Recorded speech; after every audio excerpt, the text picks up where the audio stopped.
Neuropathy के बारे में बहुत सारी मिसकंसेप्शंस हैं। आज हम उसके बारे में बात करेंगे।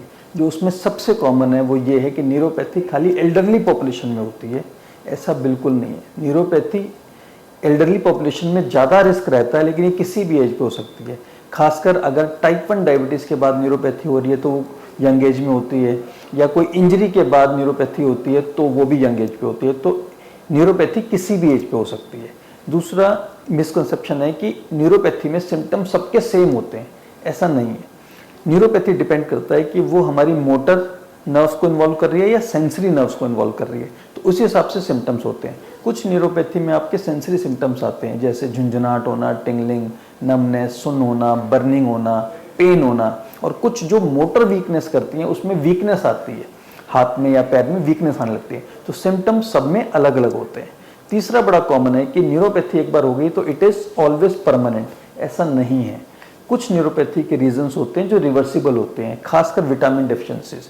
जो विटामिन डेफिशिएंसी की वजह से न्यूरोपैथी होती है, उसमें जैसे आप डेफिशिएंसीज को ठीक करते हो आपकी न्यूरोपैथी ठीक हो जाती है। एक बड़ा कॉमन है कि अगर मेरी डायबिटीज़ मैनेज हो रही है, वो अगर शुगर्स कंट्रोल में है, तो मुझे न्यूरोपैथी नहीं हो सकती। हम ओपीडी में कई बार देखते हैं कि जब भी पेशेंट को किसी को न्यूरोपैथी आती है और वो डायबिटिक है, तो हमें पहला क्वेश्चन वो ये करते हैं कि सर मेरी डायबिटीज़ तो बहुत अच्छी कंट्रोल में है, तो मुझे न्यूरोपैथी के सिम्टम्स क्यों आ रहे हैं। डेफिनेटली अगर आपकी शुगर कंट्रोल में है तो आपका रिस्क न्यूरोपैथी का कम हो जाता है, लेकिन एलिमिनेट नहीं होता, खत्म नहीं होता।